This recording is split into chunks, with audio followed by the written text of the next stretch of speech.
Est-il possible de dissimuler si habilement une souffrance psychologique que même les proches ne remarquent aucun signal d'alarme jusqu'à ce que l'inévitable se produise? Cette histoire commence en août 2020 en Italie. Viviana Parisi vivait avec son petit Joël et son mari, Daniele Mandela, dans la ville tranquille de Venetico, qui comptait environ 4000 habitants. Viviana travaillait comme DJ dans une boîte de nuit. Née à Turin, elle s'était installée à Venetico pour vivre avec Daniel, qui était également DJ.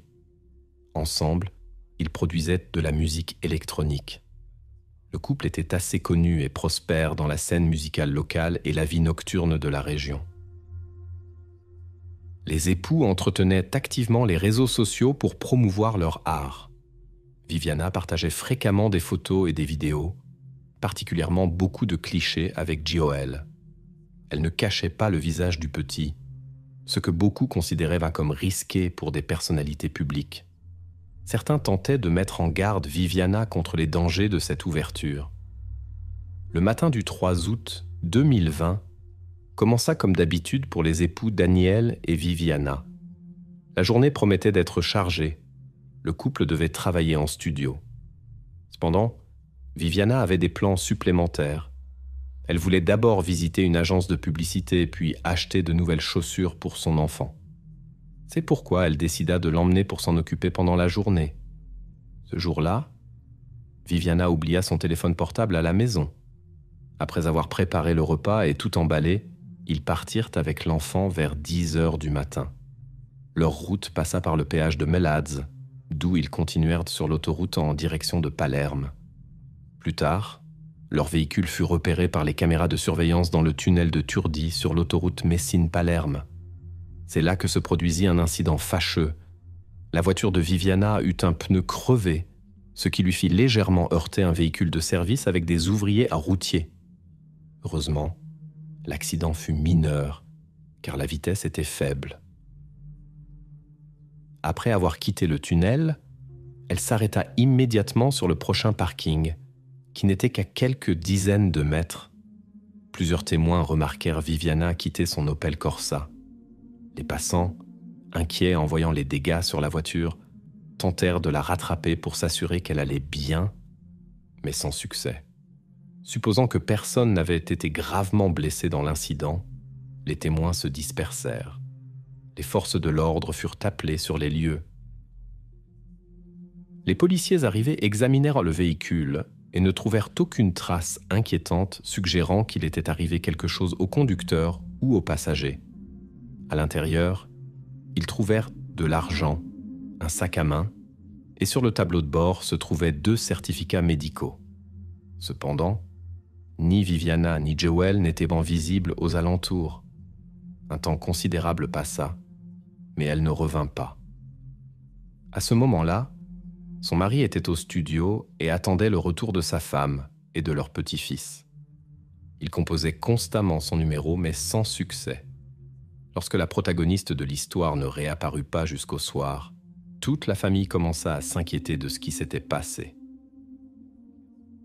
Le mari s'adressa aux forces de l'ordre, où il apprit l'incident de la circulation et que ses proches étaient portés disparus. Les forces de l'ordre commencèrent à rechercher Viviana et Julie, car elle était au moins impliquée dans un accident qui nécessitait une enquête. Face à l'absence prolongée de nouvelles, le mari devint de plus en plus inquiet et les proches tentèrent en vain de trouver des informations. Le 3e jour des recherches, Daniel écrivit un message émouvant sur les réseaux sociaux. « Rentrez à la maison, nous vous attendons. » Pendant 5 jours, jusqu'au 8 août, il n'y eut aucune information sur Viviana et son fils. Elle fut inscrite sur la liste des personnes disparues et les volontaires poursuivirent leurs recherches. Des groupes furent organisés pour fouiller la zone autour de la voiture abandonnée de Viviana. Le 8 août, des chiens de recherche spécialement entraînés furent déployés, ce qui conduisit à un résultat. Vers 3 heures de l'après-midi, ils menèrent les équipes de recherche jusqu'à l'endroit où se trouvait Viviana, à environ 1 kilomètre de la voiture abandonnée. Elle fut retrouvée dans des buissons épais, au pied d'une plateforme d'observation. Jusqu'à ce moment, des drones avaient été utilisés, mais l'endroit était bien dissimulé par la végétation. Le mari de Viviana reçut la triste nouvelle qui le bouleversa profondément. Cependant, aucune trace de Joel n'avait été trouvée jusqu'alors. Tout le monde était inquiet du sort du garçon. Les enquêteurs suivirent différentes théories, y compris la possibilité qu'il ait été emmené et se trouve dans un autre endroit. Les spécialistes effectuèrent une enquête approfondie de la découverte en laboratoire. Les experts découvrirent des traces d'exposition environnementale. Selon les spécialistes, de telles caractéristiques n'auraient pu apparaître qu'après le moment fatal. Chez Viviana, on constata des blessures typiques d'une chute d'une hauteur considérable. Elle fut retrouvée au pied d'une saillie rocheuse qui s'élevait à plus de 5 mètres de hauteur. La police enquêta sur la théorie de la chute. Pour mieux comprendre les circonstances de l'incident, les enquêteurs commencèrent à examiner la vie privée de Viviana. Au cours de l'enquête, son mari Daniel devint suspect. Cependant, tous les connaissances et parents de la femme de Turing ne parlaient que positivement de lui. Ces derniers temps, Viviana vivait à Venetico, où elle n'avait guère de proches en dehors de son mari et de son fils. Il est à noter que tout cela se passa pendant les strictes restrictions liées à la pandémie. Cela donna aux forces de l'ordre des raisons de penser que Viviana aurait pu être dans un état dépressif. À cette époque, beaucoup de gens avaient du mal à faire face aux changements soudains de la vie, ce qui menait parfois à des conséquences tragiques. Compte tenu du domaine d'activité de Viviana et de son mari, les établissements de divertissement où ils travaillaient, leur entreprise fut fortement affectée par les restrictions imposées. Cette situation aurait pu causer des difficultés financières et créer des tensions dans la famille. Daniel affirma cependant que le couple n'avait pas de problème sérieux. Plus tard, il raconta néanmoins que Viviana avait changé après le début de la quarantaine. Elle devint très anxieuse, s'inquiétant de la façon dont la pandémie affecterait sa famille et s'inquiétait particulièrement pour Joélie. Progressivement, cela se transforma en une véritable phobie de la maladie. En raison d'une forte charge émotionnelle, Viviana fut hospitalisée, mais rapidement libérée. Plus tard, elle développa de fréquentes sautes d'humeur. Ses proches le confirmèrent, mais notèrent que son état s'améliora significativement en août, bien que des peurs infondées apparussent parfois. Cependant, il leur était difficile d'évaluer précisément la situation. Ils vivaient à loin et ne communiquaient avec Viviana qu'à distance. Le sort de Joélie reste inconnu à ce jour. Les enquêteurs supposèrent que Viviana se rendit avec l'enfant à une falaise, d'où elle ne revint pas. Malheureusement, les recherches n'apportèrent aucun résultat. Ni les chiens de recherche, ni les drones ne purent en trouver de traces. En examinant l'ordinateur de Viviana, les enquêteurs remarquèrent son intérêt particulier pour la pyramide de lumière. C'est un objet d'art inhabituel, conçu par les artistes comme un symbole de beauté, d'harmonie et de paix, contrairement à un autre objet. Au centre de la construction se trouve un chemin en spirale qui symbolise la voie vers la lumière et la connaissance. Beaucoup de gens, y compris Viviana, voyaient quelque chose de spécial dans la pyramide de lumière et lui attribuaient une signification spirituelle. Apparemment, pendant la pandémie, alors qu'elle s'inquiétait beaucoup pour ses proches, elle trouvait du réconfort dans cette construction inhabituelle. Les enquêteurs remarquèrent un lien possible entre cette fascination et l'incident mystérieux. Peu avant l'événement, Viviana s'était obstinément renseignée sur le chemin menant à la pyramide de lumière et avait parlé de vouloir y effectuer un rituel spécial avec son fils. Il était remarquable que sa voiture se dirigeait effectivement ce matin-là vers cet objet d'art situé à 140 km de chez elle. Cependant, on ne comprenait pas pourquoi la femme avait trompé son mari en prétendant qu'elle allait faire des courses et se rendre au centre commercial. Les enquêteurs développèrent une autre théorie. Le mari de Viviana avait-il lui-même peut-être falsifié certains faits? Dans ce cas, cela pourrait indiquer sa possible implication dans l'incident. Peut-être que le personnage principal cherchait la solitude. Ses dernières publications sur les réseaux sociaux étaient à chaud marquées par des pensées sur la solitude et des expériences connexes. Elle ne voulait probablement pas partager sa quête spirituelle avec son mari. En examinant le sérieux des convictions religieuses de Viviana, les enquêteurs découvrirent certains actes inhabituels au cours des derniers mois. Elle se tournait de plus en plus vers les textes sacrés, apparemment à la recherche de réconfort face à ses peurs. Des gens la remarquèrent dans des lieux publics avec la Bible. La situation prit un tournant inattendu lorsqu'elle apparut pour la première fois devant l'église et lut à haute voix des passages des Écritures. Finalement, les proches de Viviana confirmèrent également ces informations. Comme il s'avéra, ils ne voulaient pas initialement rendre ces détails publics, mais avaient effectivement remarqué des particularités dans son comportement récemment. Elle s'inquiétait d'une possible menace pour elle et Joel, espérait trouver protection dans la pyramide, bien qu'elle n'ait jamais montré d'intention de se faire du mal ou d'en faire à Joel. Les forces de l'ordre remarquèrent une bizarrerie sur les lieux. En hauteur se trouvait une construction inhabituelle, un mât qu'on ne pouvait grimper qu'avec un effort considérable. Il semblait douteux que Viviana ait pu y parvenir seule. Le lieu de découverte se trouvait directement au pied du mât, ce qui parut suspect aux enquêteurs. Lors d'un saut autonome, l'élan aurait emporté une personne beaucoup plus loin. L'absence de traces de Viviana sur le mât lui-même souleva encore plus de questions. Si elle avait vraiment essayé de le grimper, des empreintes seraient inévitablement restées sur la surface. De plus, la hauteur de seulement 5 mètres ne semblait pas suffisante pour de telles blessures graves. Cependant, toutes ces incohérences pouvaient s'expliquer par la présence de nombreux animaux sauvages dans cette zone. La supposition apparut également que Viviana aurait pu avoir une crise de panique à ce moment-là. On supposa qu'ils s'étaient trop avancés dans la forêt où ils avaient rencontré des animaux. Les témoignages du parking concernant le comportement de la femme étaient différents. Certains affirmaient avoir vu le fils dans ses bras, d'autres disaient qu'elle était sortie seule de la voiture, sans aucun objet. Il y en avait aussi qui avaient remarqué un grand sac qu'elle portait. Un couple âgé rapporta un détail intéressant. Après avoir garé la voiture, 2 inconnus se seraient approchés de la femme et auraient proposé leur aide. Ensemble, ils seraient allés à travers les buissons, d'où elle ne revint pas.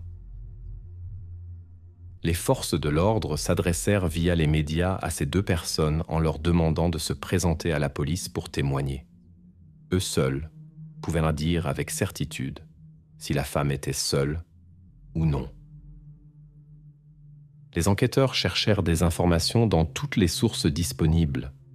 Comme des traces de grands animaux avaient été découvertes sur le lieu où Viviana fut retrouvée, ils vérifièrent même les données des propriétaires de chiens locaux. Dans cette zone vivaient plusieurs propriétaires de grands chiens. Les enquêteurs parlèrent avec chacun d'eux, mais personne ne put partager d'informations utiles. En même temps, les forces de l'ordre examinèrent soigneusement les événements de ce matin-là, en vérifiant les enregistrements de surveillance le long de l'itinéraire de Viviana. Ils réussirent à reconstituer une partie importante de son trajet sur les autoroutes. Lors de la vérification, un détail étrange apparut. Quand Vivi arriva au péage, elle prétendit ne pas avoir d'argent. On lui proposa un paiement par carte de crédit. Cela semblait cependant inhabituel, car elle avait à la fois de l'argent liquide et des cartes bancaires. Après tout, elle avait prévu de faire du shopping. La fois suivante, elle fut filmée par les caméras dans une station-service de la banlieue voisine. Il s'avéra qu'elle avait fait un détour considérable de 70 km précisément pour cette station-service. Ce choix déconcerta les enquêteurs car il y avait plusieurs autres stations-service sur le chemin. Il était remarquable que Vivi ait payé sans problème en espèces à la station-service, contrairement à son comportement au péage. Un moment clé pour l'enquête fut que Jewel était assis dans la voiture avec sa mère à la station-service. L'employé de la station-service remarqua que tout semblait normal et qu'il n'y avait aucun signe inquiétant. Selon ses déclarations, l'incident dans le tunnel se produisit environ 10 minutes après leur départ. Les enquêteurs examinèrent différentes versions, y compris la supposition que quelque chose aurait pu arriver à Jewel pendant la collision, bien que l'incident lui-même semblât insignifiant. Selon cette version, Viviana aurait pu prendre une décision irrévocable après s'être arrêtée, lorsqu'elle réalisa la situation. Cette théorie perdit cependant rapidement de son importance. Aucune trace d'incident ne fut trouvée à l'intérieur du véhicule. Après que la version initiale ne fut pas confirmée, les enquêteurs commencèrent à suivre une autre piste. Celle-ci supposait que Daniel pourrait être mentalement instable et que Vivienne voulait commencer une nouvelle vie avec l'enfant. Peut-être voyait-elle dans ce voyage une chance de s'extraire d'une relation difficile, mais cette version ne trouva pas non plus de confirmation. Daniel avait un alibi en béton. À ce moment-là, il était au studio en train de travailler, ce que confirmaient de nombreux témoins et les enregistrements de surveillance. De plus, toutes ses connaissances le décrivaient comme une personne amicale et agréable. Personne ne croyait qu'il puisse causer du chagrin à ses proches. Les circonstances inhabituelles de cet incident menèrent les enquêteurs dans une impasse. Pour comprendre ce qui s'était passé, il fallait retrouver l'enfant. Un message vocal de son mari sur le téléphone de Vivien suscita un intérêt particulier. Quand la recherche commença, le mari ne put la joindre et laissa un enregistrement étrange. « Ne t'inquiète pas, rien ne s'est passé. Ils ne te feront rien. » On avait l'impression qu'il essayait de la calmer après un certain événement. Tout cela souleva beaucoup de questions. Naturellement, les enquêteurs supposèrent que cela était lié d'une manière ou d'une autre à Jeweli. Ils considéraient cet enregistrement court comme un indice important qui aurait pu clarifier les motifs des actions de Viviana. Cependant, Daniel expliqua qu'il s'inquiétait simplement pour sa femme et leur bébé et voulait donc les réconforter. Le téléphone de sa femme était resté à la maison. Elle ne pouvait pas lui dire ce qui s'était passé. Il ne faisait donc que supposer que quelque chose de grave était arrivé. On eut l'impression que le mari ne disait pas tout. Bien que les proches le nient avec véhémence, il devint de plus en plus clair pour les enquêteurs. Ces derniers mois, Viviana souffrait d'anxiété sévère et de peurs obsessionnelles. Elle avait des difficultés avec son état émotionnel. Il s'avéra qu'on lui avait même prescrit des médicaments et une thérapie. Cependant, aucune confirmation ne put être trouvée qu'elle avait effectivement suivi un quelconque traitement. Son mari admit à contre-cœur que Viviana n'avait probablement pas pris les médicaments prescrits par le spécialiste. Selon Daniela, elle ne faisait pas confiance aux médicaments prescrits par le dernier médecin. La situation devint de plus en plus préoccupante. Il s'avéra que la femme se trouvait dans un état instable, seule avec Jeweli. Elle pouvait avoir une crise aux conséquences imprévisibles. Viviana représentait manifestement un danger tant pour les autres que pour elle-même. Les proches préférèrent cependant ignorer le problème et faire comme si tout allait bien. Cela conduisit probablement à une fin tragique. Il devint clair que quelque chose de grave était également arrivé à Jeweli. Le 16 août, tard dans la soirée, les deux témoins recherchés via les médias se présentèrent au poste de police.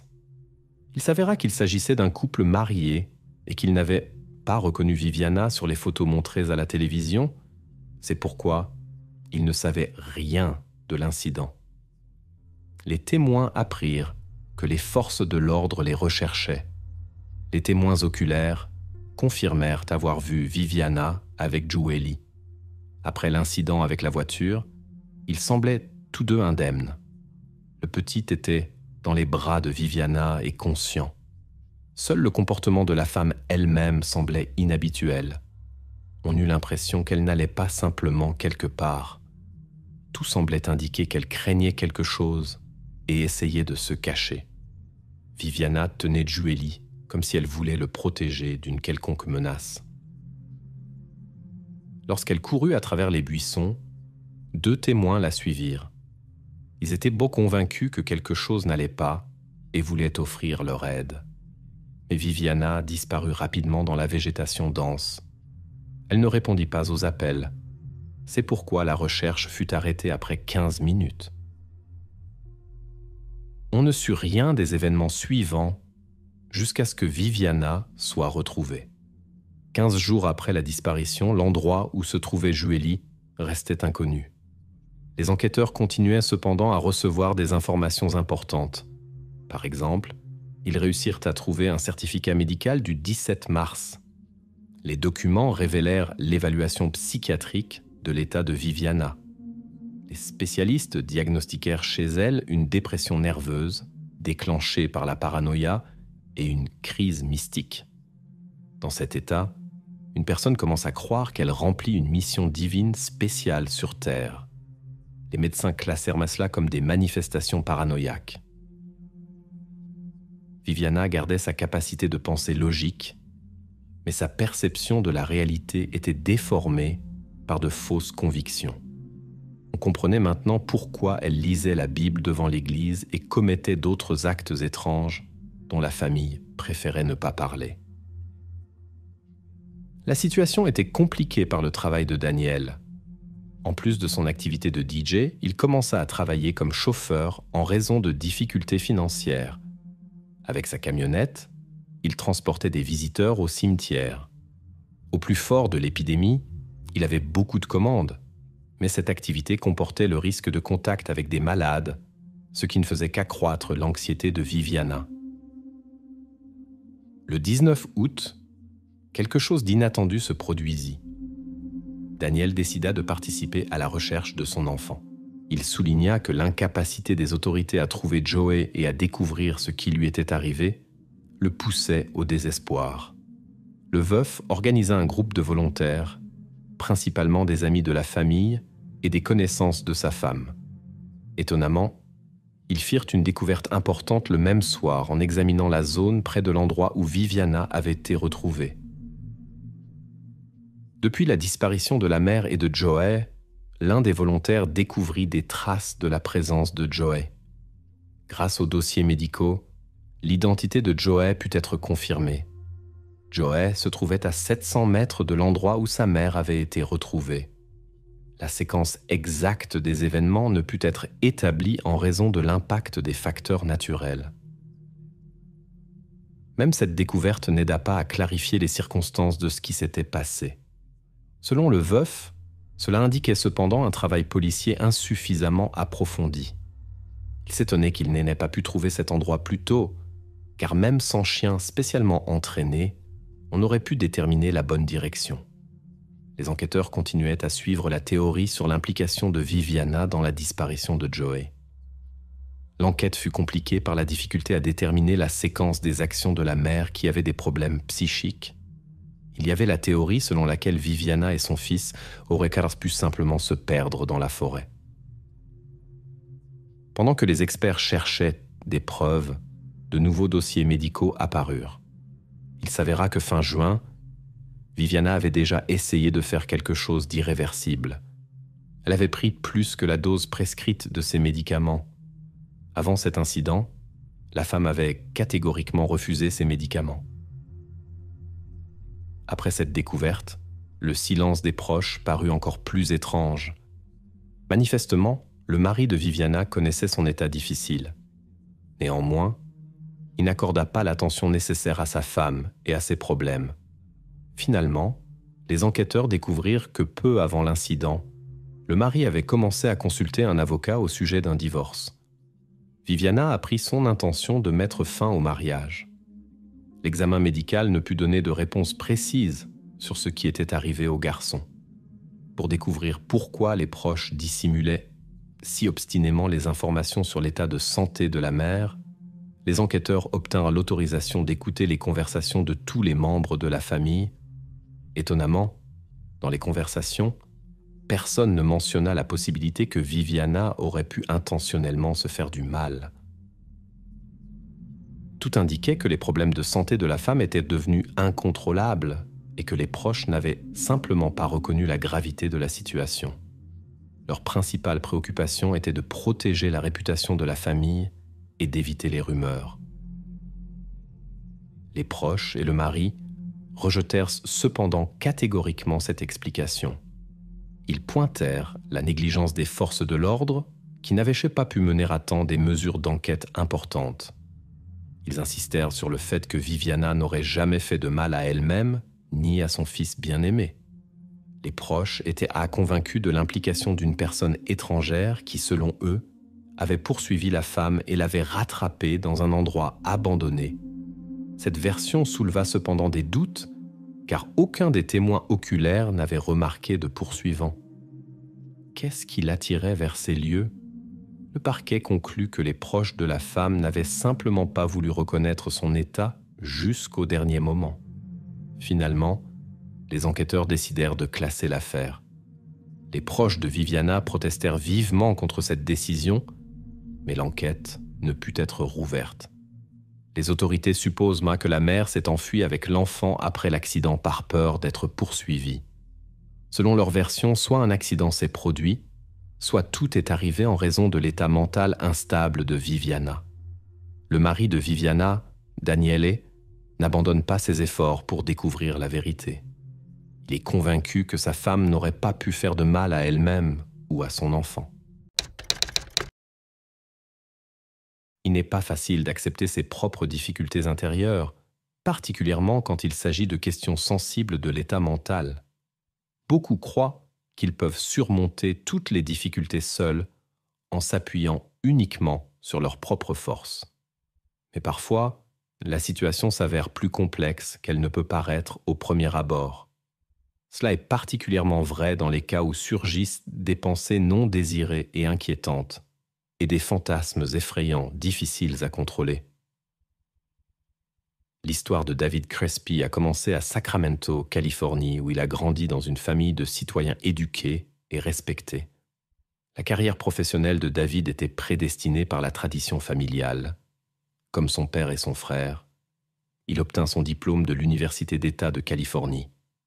En 1983, le futur expert financier est diplômé avec mention en comptabilité. Son frère John a acquis une reconnaissance particulière dans les cercles académiques, devenant professeur d'économie à l'Université d'État du Kansas. L'excellente éducation a ouvert de vastes perspectives à David. Il fut immédiatement embauché par une banque locale. Là, sa carrière se développa rapidement et bientôt il prit le poste de directeur financier. Il conserva ce poste jusqu'en 1994, lorsque la banque cessa ses activités. La prochaine étape de sa carrière fut le poste de directeur général dans une entreprise spécialisée dans les prêts hypothécaires à Sacramento.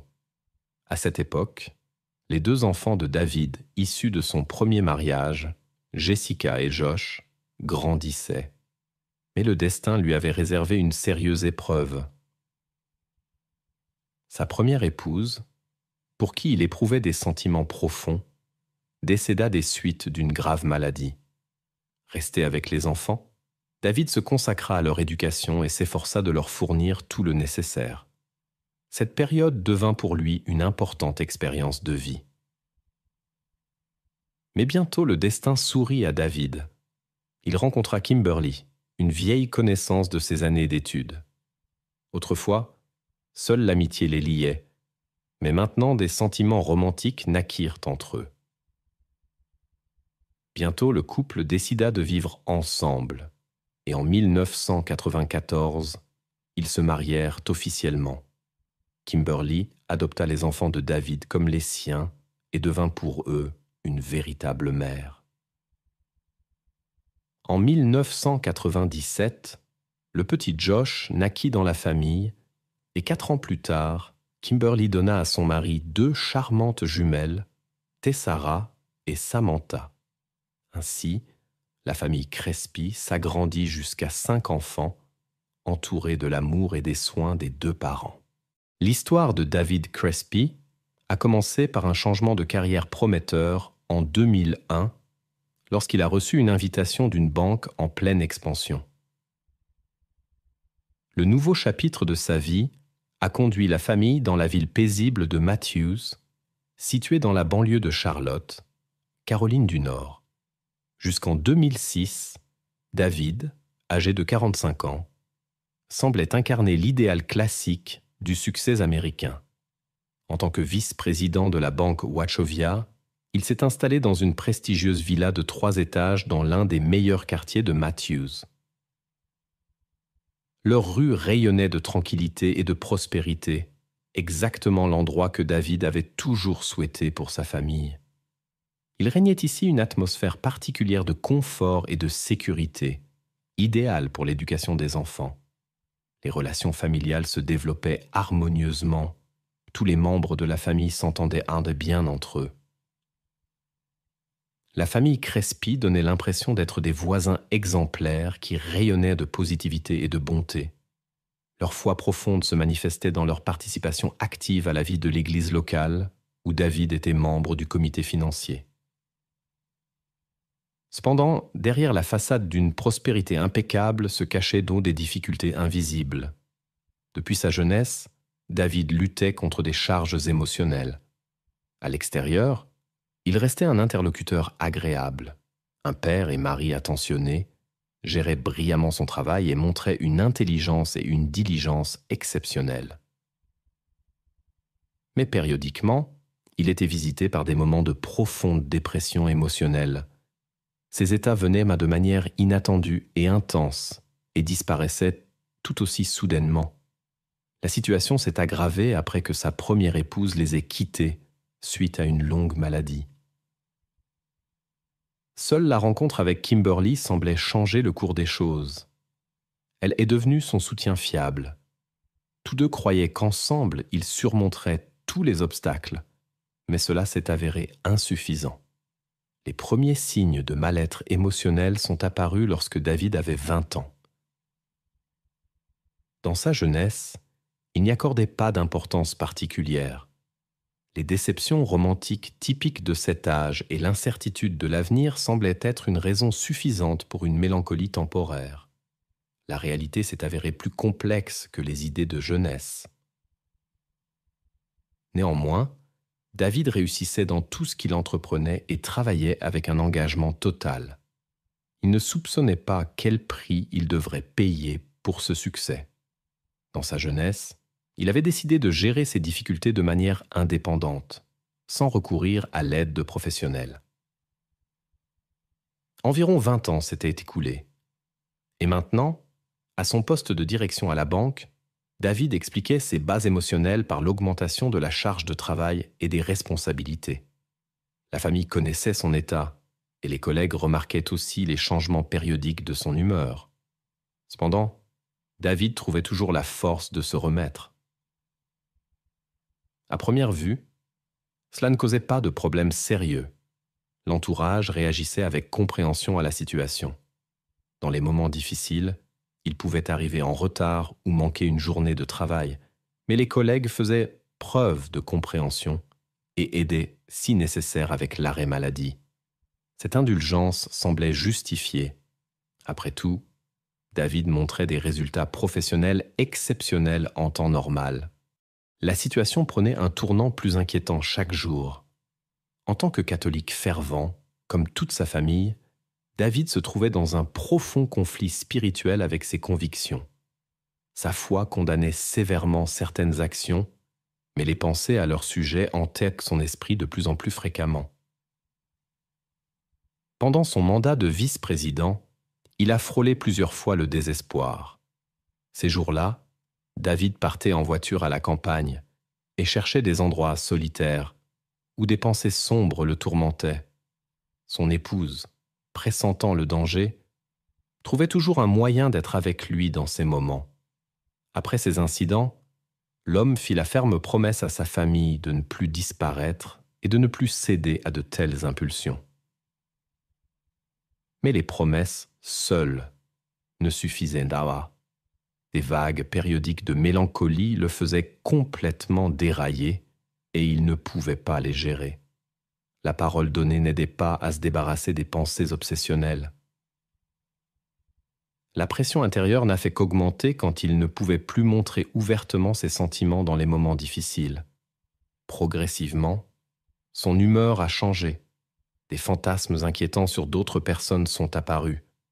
L'inquiétude est devenue la compagne constante de David. Un jour, alors qu'il était avec sa femme à un feu rouge, il parla froidement de la possibilité de diriger la voiture à grande vitesse vers la foule, car selon lui, ces gens n'ont aucune importance particulière. Son épouse l'a perçu comme un humour noir inapproprié, sans reconnaître le sérieux de ses intentions. À ce moment-là, il prenait déjà depuis longtemps les médicaments prescrits par le spécialiste, mais il ne semblait apporter aucun soulagement. Les tentatives de lutter indépendamment contre les tourments mentaux ont conduit au développement d'états paranoïaques et d'isolement social. Durant cette période, il était de plus en plus hanté par la peur de perdre sa position et de tomber en ruine. Chaque fois, il imaginait le pire développement possible des événements, ce qui ne faisait qu'aggraver son état. L'histoire de Kimberly et son mari a commencé bien avant les événements décrits. Déjà en l'an 2000, elle avait remarqué que son mari traversait des phases émotionnelles difficiles. Consciente de la gravité de la situation, elle l'a convaincu de consulter un spécialiste. David a accepté de commencer un traitement et a suivi strictement toutes les recommandations du médecin. Après un certain temps, un effet secondaire des médicaments prescrits est apparu. Un changement significatif de poids. Cela inquiétait David et il décida de consulter un spécialiste pour ajuster le traitement. Jusqu'en 2006, David Crespi, âgé de 45 ans, était déjà devenu un patient régulier de son médecin. À ce moment-là, son état s'était alternativement amélioré et détérioré pendant plus de 2 décennies. Avec le temps, David remarqua que les phases de malaise mental devenaient plus fréquentes et plus intenses. Dans ces moments, il était tourmenté par des pensées inquiétantes et des idées obsessionnelles. Malgré le suivi régulier du spécialiste, il préférait garder ses expériences pour lui-même, espérant pouvoir les gérer seul avec l'aide des médicaments prescrits. David appréciait beaucoup sa vie habituelle. Il était conscient que si le médecin apprenait son état, les conséquences pourraient être graves. Il y avait un risque de traitement forcé, de perte d'emploi, et pire encore, de séparation de sa famille. La situation était compliquée par le fait que les pensées inquiétantes se concentraient de plus en plus sur ses proches. La dernière rencontre avec le spécialiste a eu lieu le 19 janvier 2006. Tout s'est déroulé comme d'habitude. Le médecin, supposant que le patient ne souffrait que d'insomnie et d'anxiété, a prescrit de nouveaux médicaments. Le médicament qui avait causé la prise de poids a également été remplacé. Le spécialiste n'a rien remarqué d'inhabituel dans le comportement de David, qui cachait habilement ses véritables sentiments. Le vendredi 20 janvier 2006, toute la famille Crespi était à la maison. Kimberly était avec son mari et les jumelles de 5 ans, Samantha et Tessara, que leur père aimait plus que tout. David s'était mis en arrêt maladie en raison d'un nouvel épisode de malaise mental. Les filles se remettèrent d'un rhume et sont donc restées à la maison, bien qu'elles se sentaient déjà beaucoup mieux. La journée a commencé comme d'habitude. Rien n'indiquait de changement. À 11h30 du matin, David reçut un appel de sa mère. Le contrôle quotidien habituel. Comme elle connaissait ses problèmes de santé, elle s'enquérait régulièrement du bien-être de son fils. Leur conversation dura environ 15 minutes, pendant lesquelles David put assurer à sa mère qu'il allait bien. À ce moment-là, les 3 aînés, Jessica, 17 ans, Dylan, 14 ans, et Josh, 9 ans, étaient à l'école. Bien que sa femme Kimberly connût l'état difficile de son mari, tout semblait calme extérieurement. À 12h15, elle alla au salon de beauté et laissa les jumelles aux soins de leur père. Les filles venèrent de terminer leur déjeuner. Kimberly était convaincue de la sécurité des enfants. Après tout, David avait toujours montré un soin sincère envers eux. Après le repas, il travailla brièvement sur l'ordinateur, puis décida de passer du temps avec ses filles. Il proposa de jouer à cache-cache. Les filles acceptèrent joyeusement et se dispersèrent dans la maison. David alla d'abord à la cuisine, où il disposa quelques ustensiles avant de partir à la recherche des jumelles. Il trouva Samantha en premier. La fillette riait gaiement, ignorante des pensées sombres dans l'esprit de son père. Il conduisit silencieusement l'enfant à la cuisine et mit fin au jeu. Ce qui se passa ensuite changea le destin de cette famille à jamais. Tessara entendit des bruits étranges, quitta sa cachette et fut témoin involontaire des événements. Malgré son jeune âge, elle comprit. Quelque chose de terrible s'était produit. Dans une tentative de se sauver, elle se cacha au premier étage. Mais le père poursuivit son chemin. Il trouva rapidement la deuxième fille dans la salle de bain de la chambre parentale. Tessara supplia en larmes d'arrêter, mais ses supplications restèrent sans réponse. Les événements se développèrent rapidement et inexorablement. Ensuite, David prévoyait de disparaître. Il pensa même à un itinéraire vers le pont. Mais quelque chose le retint. À la place, il se mit en ordre et composa le 911. D'une voix calme, il signala ce qui s'était passé. Son langage était clair et raisonnable. Il donna tous les contacts nécessaires, y compris le numéro de sa femme et son emplacement. Il n'y avait aucune anomalie dans son comportement. La seule chose qu'il demanda fut de se dépêcher, suggérant ses plans futurs. Après un appel d'urgence, le répartiteur envoya immédiatement des patrouilles à l'adresse indiquée. La luxueuse villa de la famille Crespi se trouvait dans le quartier noble de Matthews, sur Creek Point Drive. Sa valeur approchait le $1 million. L'événement semblait incroyable pour cet endroit prospère, où rien d'illégal ne se produisait jamais. Les agents arrivés trouvèrent un homme qui les attendait calmement devant la maison. Son épouse était au salon de beauté à ce moment-là. Il se rendit volontairement aux autorités. Quand sa femme revint à 13h20, elle remarqua les voitures de police devant la maison. Lorsqu'elle apprit la vraie raison de la présence policière, elle fut profondément horrifiée. Kimberly se souvint de la phrase étrange de son mari. « L'obscurité est destinée à nous tous. » David fut placé en détention. En raison de son état, il fut mis sous observation constante. Il reçut des vêtements de protection spéciaux et tous les objets potentiellement dangereux furent retirés. L'histoire de l'homme connu et fortuné ébranla la société. Selon les lois de Caroline du Nord, il risquait la peine la plus sévère. Mi-juillet 2006, des informations sur un possible accord avec le procureur ont émergé. On supposait que l'accusation n'insisterait pas sur la peine maximale si David plaidait coupable d'un crime particulièrement grave. Selon l'accord, il pourrait recevoir la prison à perpétuité sans possibilité de libération conditionnelle. Le public considérait cette peine trop clémente, étant donné le destin de 2 jeunes âmes. Lors des interrogatoires, David invoqua la dépression et les effets d'un nouveau médicament prescrit par son médecin. La conférence de presse suivante, où le procureur refusa de discuter de la punition, ne fit qu'augmenter la résonance publique. La situation devenait de plus en plus contradictoire. Les médias étaient remplis de gros titres sensationnels et de théories incroyables. En même temps, la défense affirmait que le procureur n'avait pas l'intention de demander la peine maximale lors des prochaines audiences, bien qu'il n'y ait pas de confirmation officielle de cela. Dans ses conversations avec les représentants du parquet, David revenait constamment sur son état mental, qui selon lui avait conduit aux événements tragiques. Il a décrit en détail sa lutte de plusieurs années contre de profondes charges émotionnelles et a avoué que son état s'était rapidement détérioré ces derniers mois. En tant que vice-président d'une banque, David était sous tension constante, craignant de perdre cette position.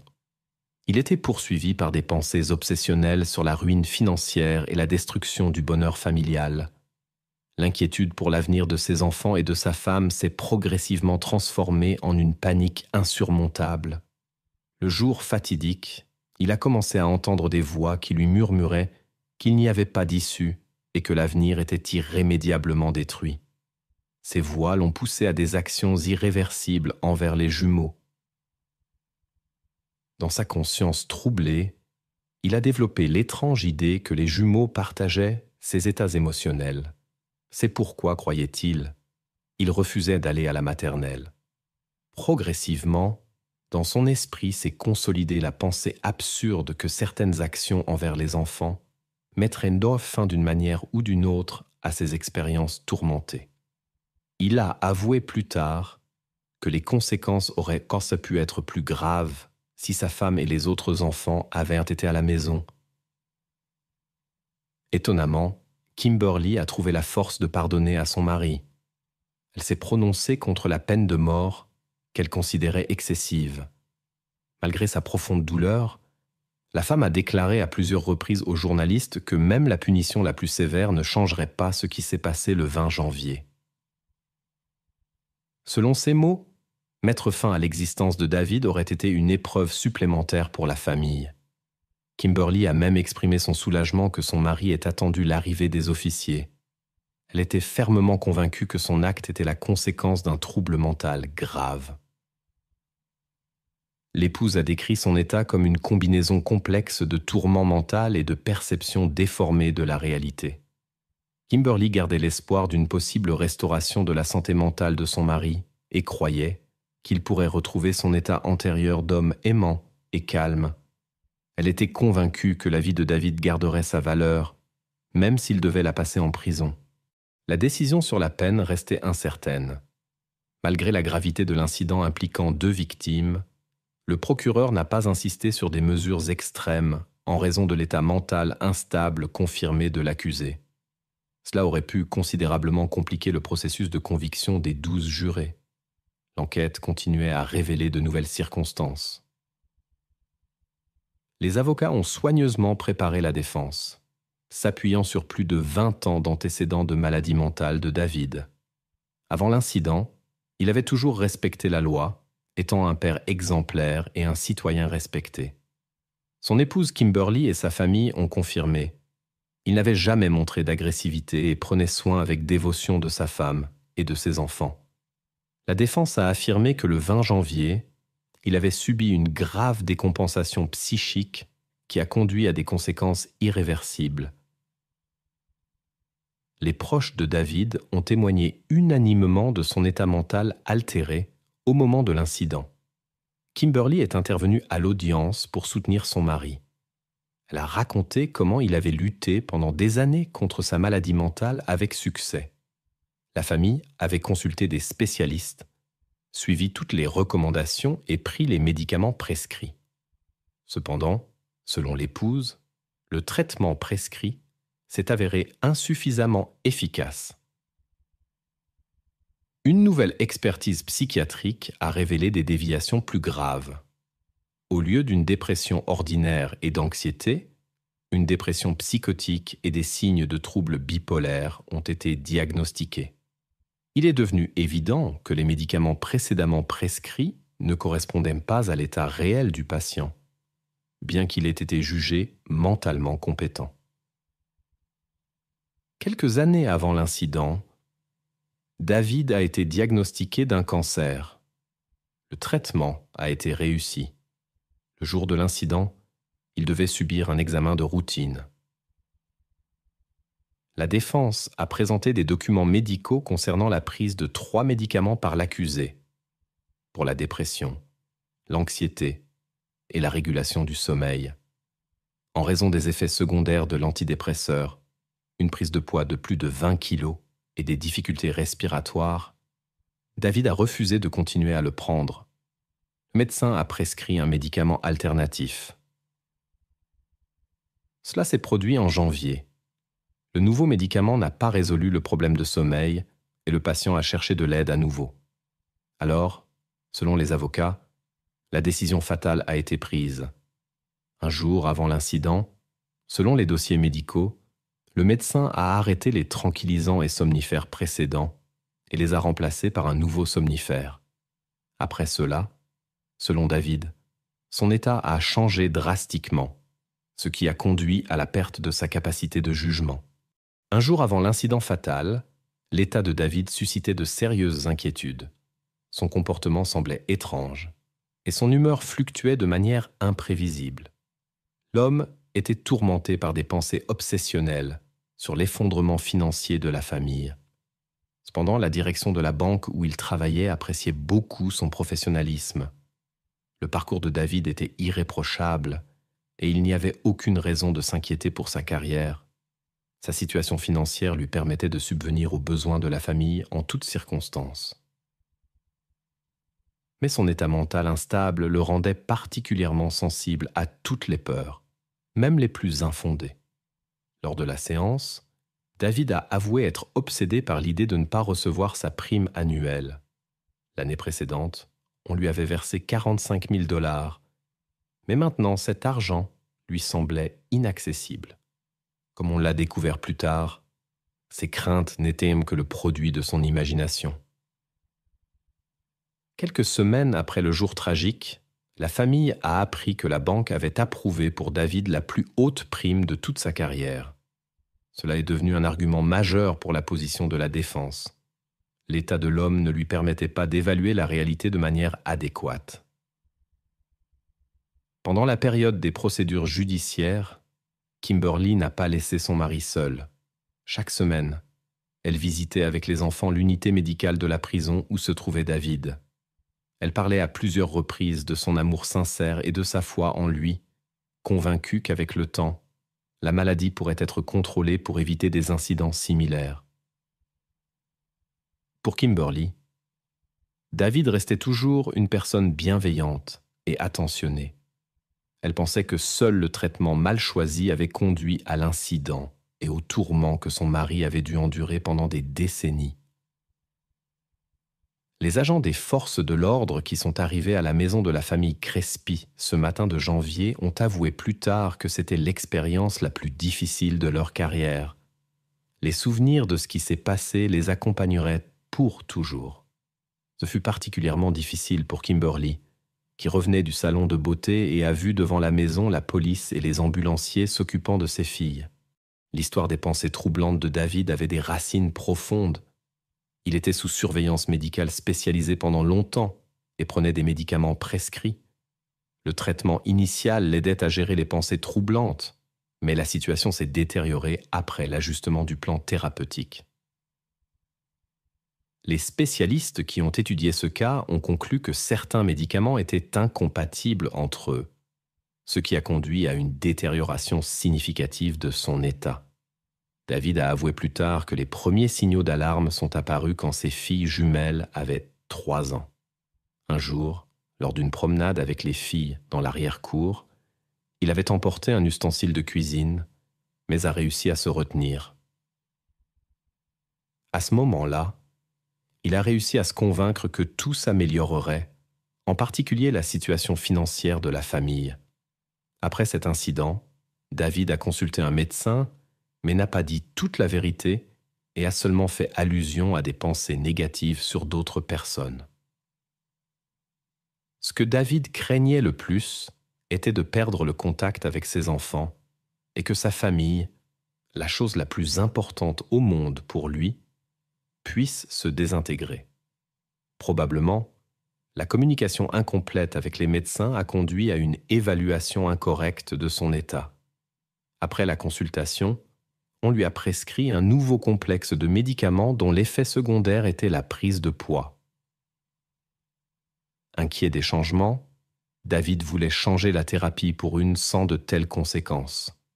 Il a admis que pendant de nombreuses années, des épisodes troublants liés à la famille se produisaient périodiquement, mais il croyait pouvoir garder la situation sous contrôle.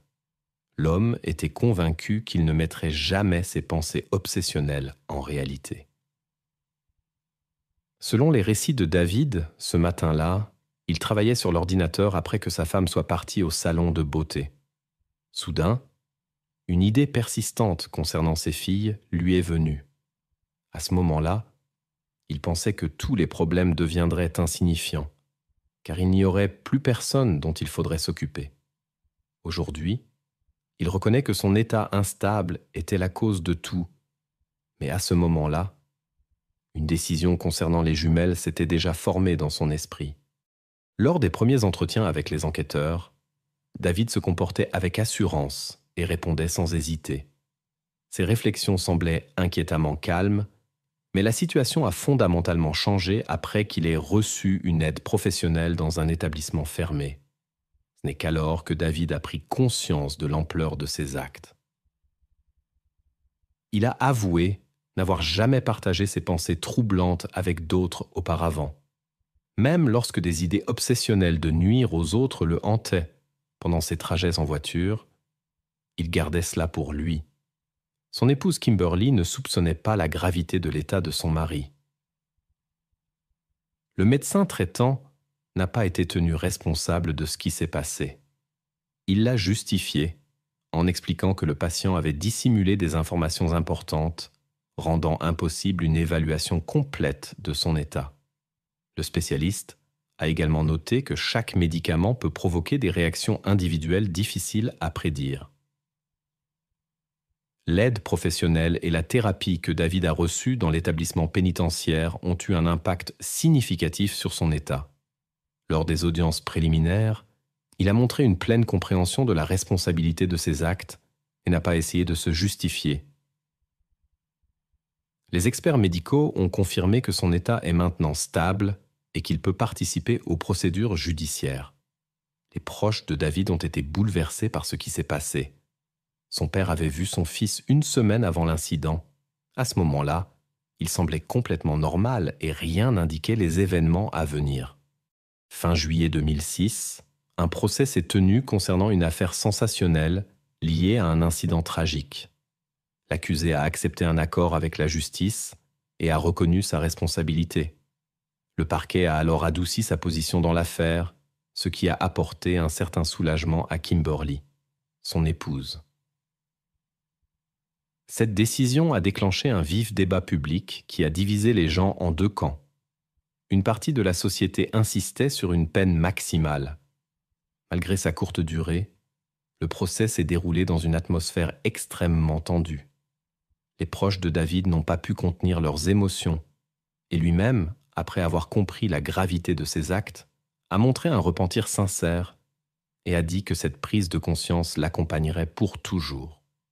Même les enquêteurs expérimentés, qui ont été les premiers à arriver sur les lieux, ont lutté avec leurs émotions en se souvenant de ces événements. À l'issue des audiences, le tribunal a condamné l'homme à 2 peines de prison à perpétuité sans possibilité de libération conditionnelle. Cette affaire continue de soulever de nombreuses questions dans le public. En particulier, on discute de la version selon laquelle David était vraiment inconscient à ce moment-là. Ses déclarations sur un épisode psychotique incontrôlable sont mises en doute car ce jour-là, il s'est comporté comme d'habitude. Il a communiqué avec sa mère et son épouse, a travaillé et n'a montré aucun signe d'instabilité. Il est notable que la tragédie s'est produite précisément lorsque son épouse n'était pas à la maison. La séquence de ses actions ultérieures semblait tout à fait consciente. Il s'est arrangé, a appelé les services d'urgence et a avoué.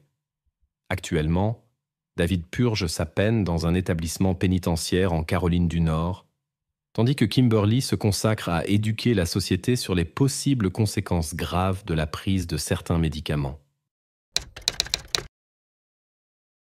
On dit que les opposés s'attirent, mais parfois, ces unions mènent à des conséquences inattendues.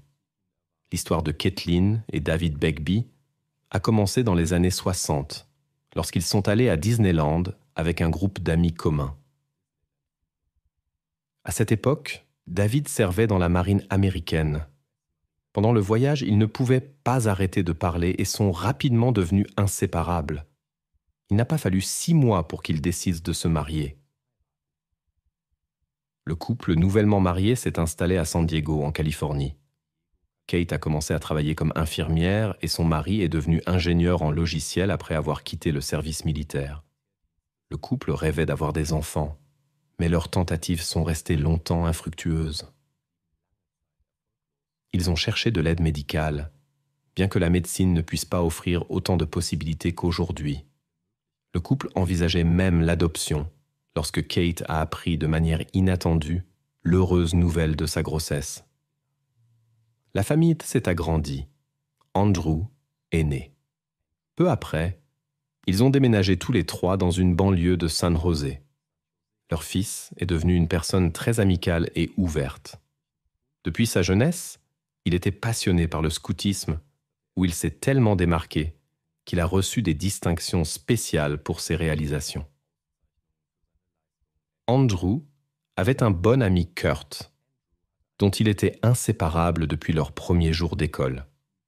Ensemble, ils s'occupaient à créer des vidéos amusantes. Andrew mettait toujours la famille en première place dans sa vie. Après son entrée à l'université, il a commencé une relation avec Heather, qui étudiait en parallèle avec lui. Andrew rêvait de suivre les traces médicales de sa mère. Cette passion l'a aidé à se rapprocher encore plus de sa mère. Leur famille semblait exemplaire, un véritable modèle pour les autres. Après l'obtention de son diplôme universitaire, Andrew a postulé simultanément dans plusieurs facultés de médecine. Mais ensuite vint la déception. Aucun établissement d'enseignement n'accepta sa candidature. Cela a durement touché le jeune homme, mais il a décidé d'essayer à nouveau après 1 an. Entre-temps, il prévoyait de trouver un travail pour être indépendant de ses parents. Quelques jours après une série de refus, sa mère a découvert par hasard une enveloppe perdue de l'Université Mémorial de Terre-Neuve au Canada. La lettre confirmait l'admission du jeune homme aux études. Cette nouvelle a complètement changé la vie d'Andrew. C'est ainsi qu'il est arrivé en 1995 dans la ville canadienne de St. John's, où se trouvait l'université.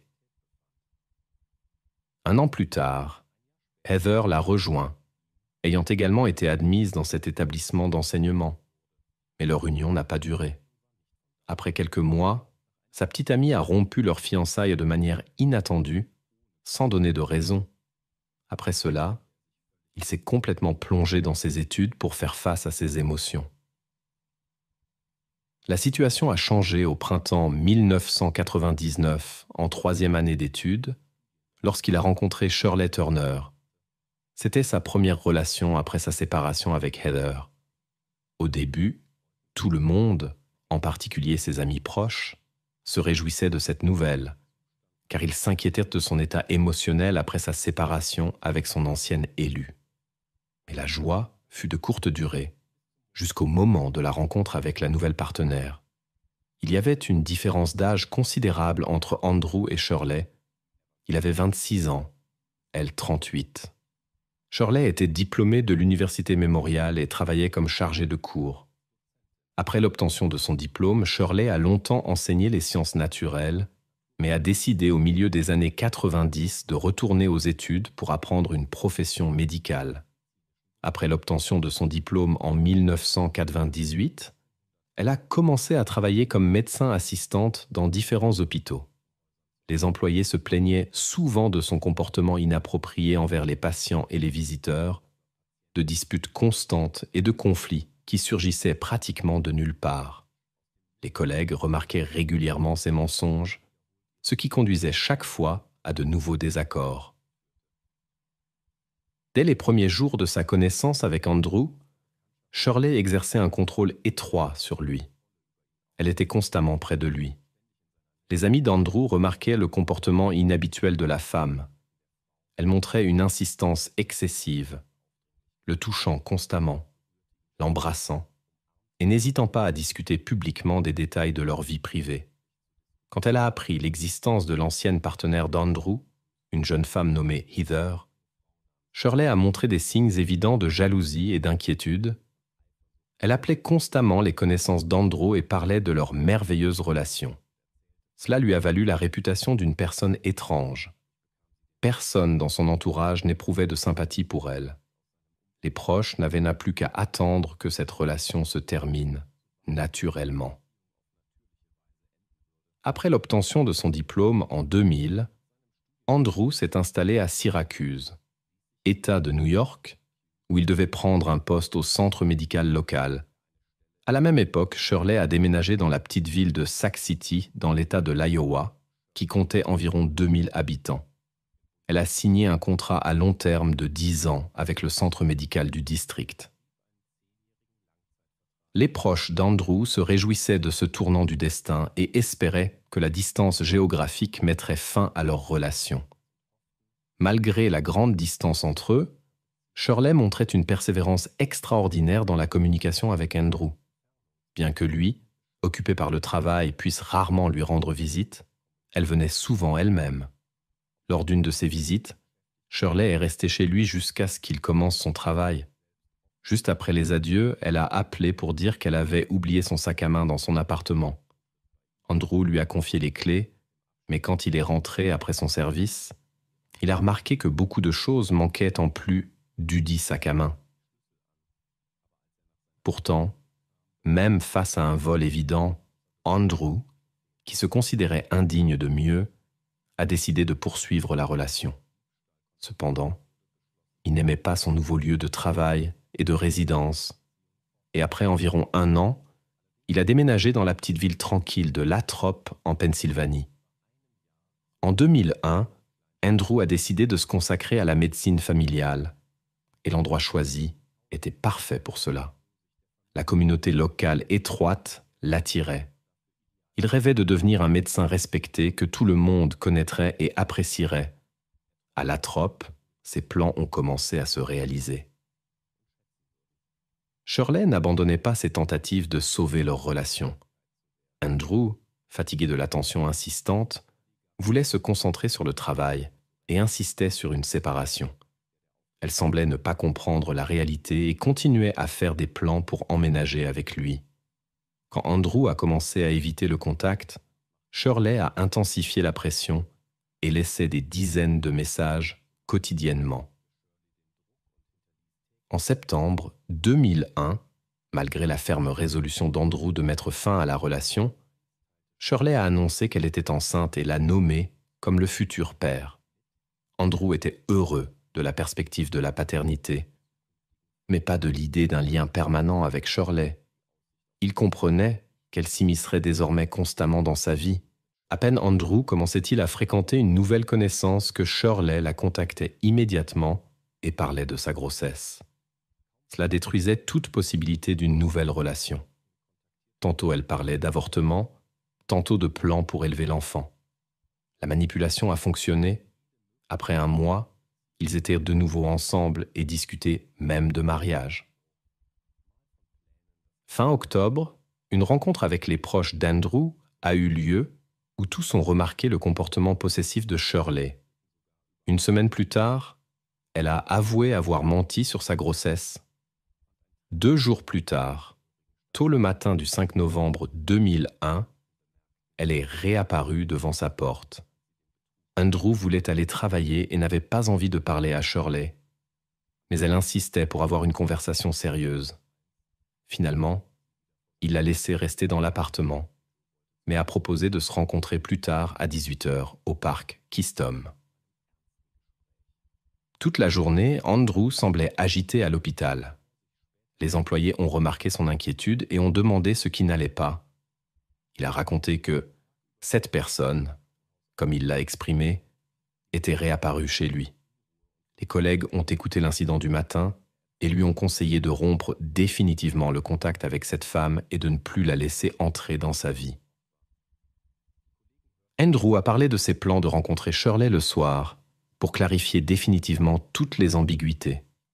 Il était déterminé et prévoyait d'avoir terminé à 19h30 et de rencontrer son meilleur ami Clark dans un bar à 21h pour célébrer sa libération de cette attention envahissante.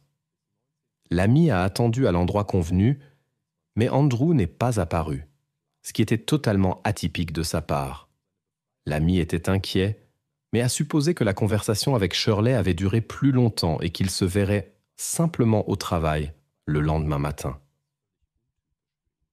L'inquiétude s'est cependant transformée en véritable anxiété lorsqu'Andrew n'est pas apparu pour son service le lendemain. Il ne répondait à aucun appel. Vers 9 heures du matin, Clark voulait demander à la police de vérifier Andrew, mais n'en a pas eu le temps. La télévision a rapporté un incident au parc Keystone, où une personne en tenue médicale a été trouvée. C'était Andrew Begbie. Un passant l'avait remarqué à 6 heures du matin sur le parking à côté de sa propre Toyota Corolla. L'enquête a révélé que plusieurs coups de feu avaient été tirés de différentes directions. Le dernier tir a été effectué par derrière, alors qu'Andrew était déjà au sol. Un collègue de travail a rapidement contacté les enquêteurs et partagé des informations importantes.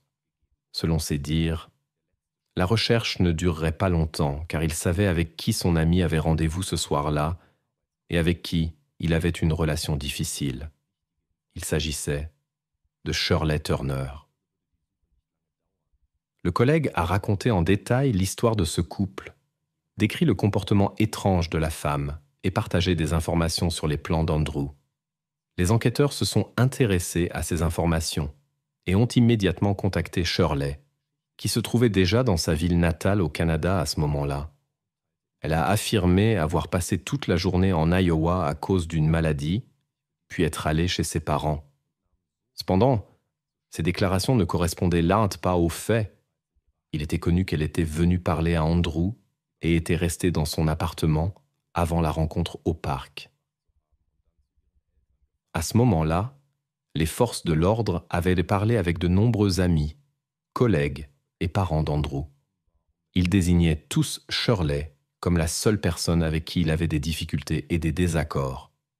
Personne ne croyait ces explications.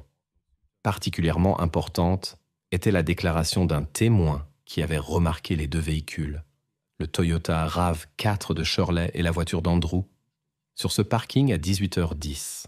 L'enquête ne s'est pas précipitée pour porter immédiatement des accusations contre Shirley, préférant rassembler une base de preuves fiables. En 2 semaines, des preuves substantielles ont pu être rassemblées. Tous les faits indiquaient son implication dans l'incident. Sa version des événements s'est rapidement effondrée. Des témoins oculaires, des vidéos de surveillance et des données de localisation de téléphones portables sont apparues. Tout confirmait sa présence près de la maison de son ex-petite amie tôt le matin. Et plus tard, la rencontre avec lui dans le parc.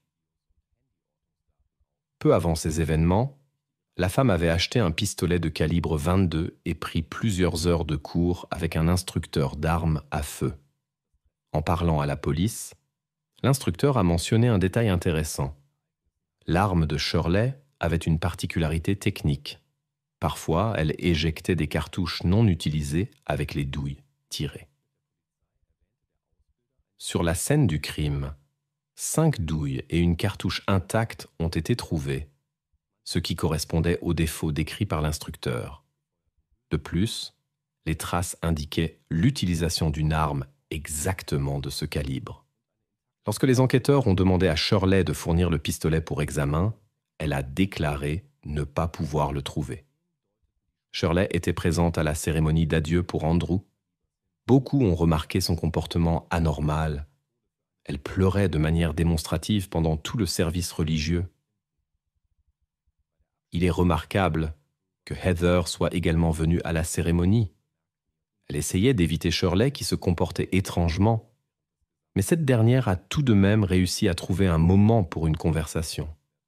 Elle a commencé à assurer avec insistance à Heather que sa relation avec Andrew avait été spéciale, que leurs sentiments resteraient maintenant éternels au ciel et que leur lien avait été unique.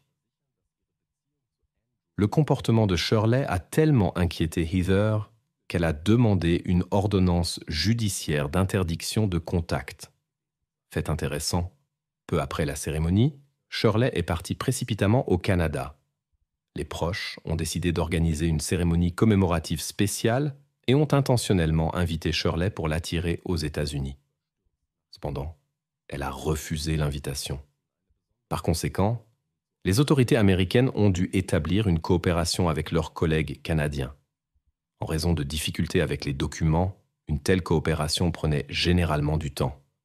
Pendant tout ce temps, la suspecte continuait sa vie normale.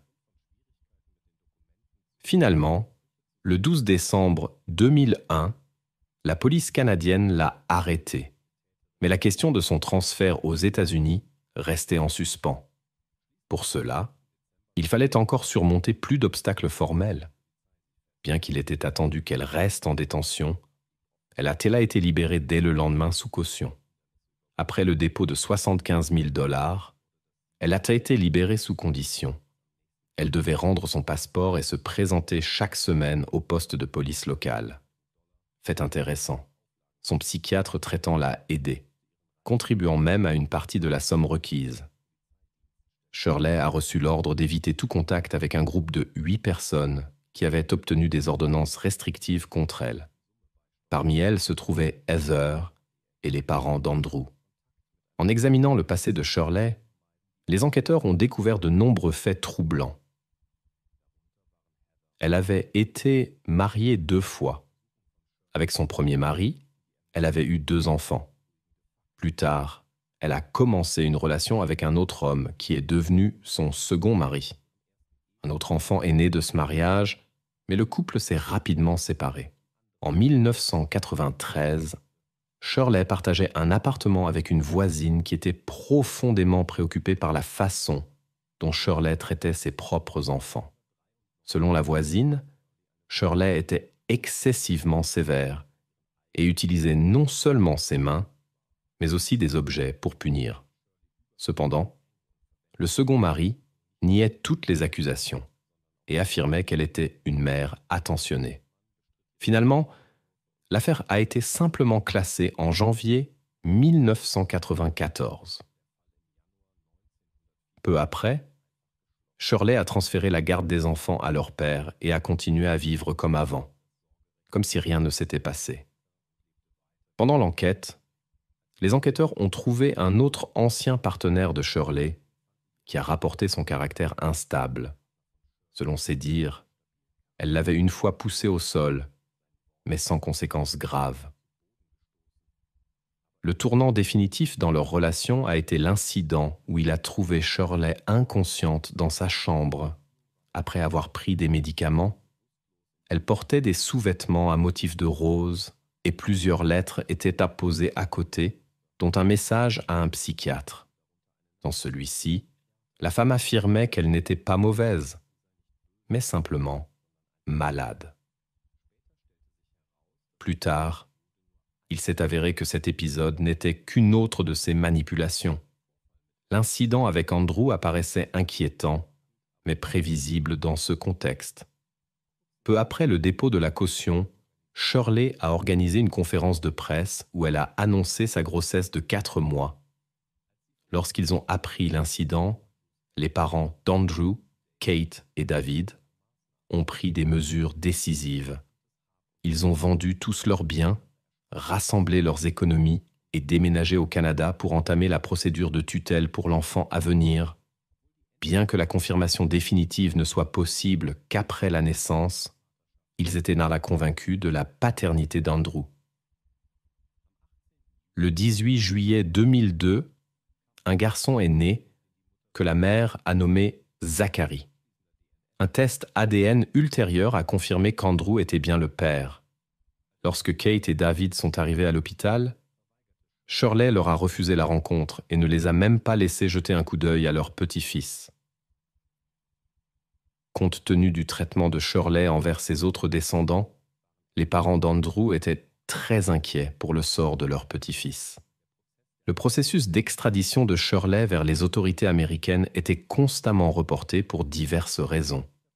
Cheetah Pagbee a longtemps essayé d'obtenir un droit de visite pour son petit-fils devant les tribunaux. Les proches n'ont pu obtenir qu'1 heure de visite par semaine. De plus, toutes les visites devaient avoir lieu sous surveillance, comme s'ils représentaient un quelconque danger. Ils étaient même fouillés avant chaque rencontre. Malgré les difficultés, Zachary est devenu un véritable réconfort pour le couple âgé. Ils n'avaient pas pu avoir d'enfants pendant longtemps, et quand c'est finalement arrivé, leur joie a été de courte durée. Fin novembre 2002, la situation a commencé à changer. Shirley était en détention et attendait son extradition vers les États-Unis. Elle a accepté de transférer la garde complète aux parents d'Andrew, mais sous certaines conditions. Shirley pouvait appeler chaque jour et il s'engageait à lui rendre visite chaque semaine en prison. Les grands-parents ont fait preuve d'un dévouement remarquable. Malgré les longues distances et le mauvais temps, ils n'ont manqué aucune visite. Ils respectaient soigneusement toutes les exigences de Shirley, par peur de son mécontentement. En janvier 2003, Shirley a été libérée. Il s'est avéré qu'elle s'était directement adressée au juge en charge de son affaire pour obtenir des conseils sur la façon d'éviter la détention provisoire jusqu'à son retour aux États-Unis afin de s'occuper de son enfant. Étonnamment, le juge a accédé à sa demande et lui a envoyé des instructions détaillées. Curieusement, Shirley a suivi toutes les instructions et a obtenu sa liberté. En lien avec sa libération, Kate et David ont de nouveau perdu le droit à la garde complète de leur petit-fils, bien qu'il leur ait été permis de passer beaucoup plus de temps avec lui, maintenant sans la surveillance de la mère biologique et des représentants des services sociaux. Malgré les inquiétudes de la famille Begbie, le juge a insisté sur le fait qu'il n'y avait aucune raison de s'inquiéter. Et cela, bien que Shirley soit la principale suspecte dans l'affaire de la disparition d'Andrew et qu'elle ait montré des signes de comportement instable pendant sa détention, y compris un incident où elle a menacé une autre détenue avec des couverts. Kate et David ressentaient une forte aversion pour Shirley à cause des événements avec leur fils, mais essayaient de maintenir le contact avec Zachary. Shirley utilisait manifestement cette situation à son avantage. Avec le temps, elle a commencé à abuser de leur bonté. Elle appelait à toute heure du jour et de la nuit et demandait constamment de l'argent. Le couple devait céder et acheter de la nourriture et des choses pour la femme qui ne voulait pas travailler. Plus tard, Shirley a commencé à parler fréquemment de l'incident avec Andrew, bien que les parents essaient d'éviter ce sujet. Une fois, pendant la fête d'anniversaire du petit chez McDonald's, Zachary a couru vers grand-mère Kate et l'a enlacée. Cela a provoqué une réaction violente chez Shirley. Elle a déclaré à haute voix qu'elle ne permettrait pas qu'il l'aime plus qu'elle-même. Une audience d'extradition était prévue pour septembre 2003, la dernière avant le transfert aux États-Unis.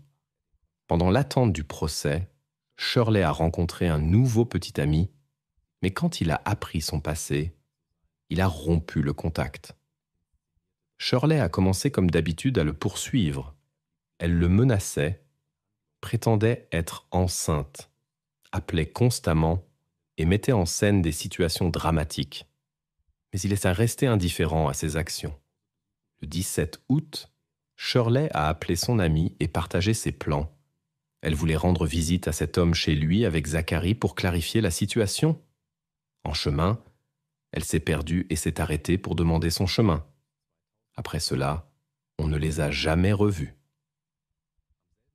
Le lendemain, le 18 août 2003, le contact avec Shirley a été perdu.